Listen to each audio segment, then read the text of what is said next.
ময়মনসিংহ সদর উপজেলা থেকে শুভেচ্ছা জানাই।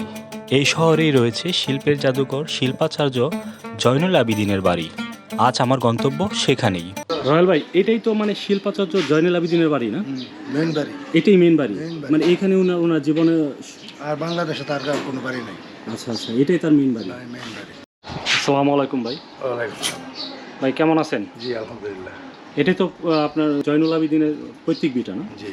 তো আপনারা তো এটা কিনছেন না? জি। এটা কত সাল আগে কিনছিলেন? 50-60 বছর আগে। তো এটা এখন আপনার সংরক্ষণ করে রাখছেন, এটার কোনো কারণ আছে কিনা? সংরক্ষণ তো আমরা সংরক্ষণ মানে আব্বা ভাঙে নাই আর কি। আব্বা চিন্তা করলো যে এরকম একটা মনীষীর ঘর কেমনে ভাঙি, ওই যেভাবে আব্বা রাখছিল কিনছিল ওইভাবেই জিনিসটা পড়ে রয়েছে, এইভাবেই আছে আর কি। আচ্ছা, একটু আমাকে একটু দেখান এটা আসলে। এই যে এদিক দিয়ে আসেন।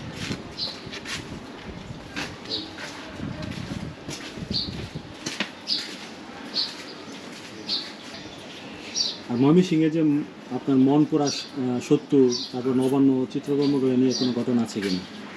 এগুলি তো ম্যাক্সিমাম ছবি ময়মনসিংহের জন্মলগ্ন সংগ্রহশালায় যে ছবিগুলো আছে ম্যাক্সিমাম ছবি উনি এই ঘরে বসে আঁকছেন। তাই নাকি?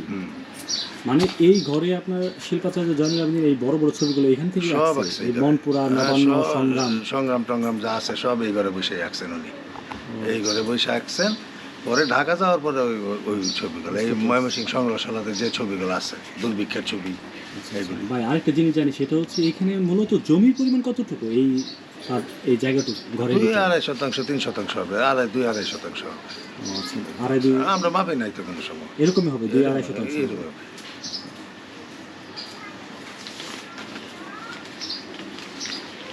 তারা মূলত ভাই বোন কতজন ছিল? তার ওনার এক বড় ভাই তো ঢাকা ইউনিভার্সিটির প্রফেসর ছিল না?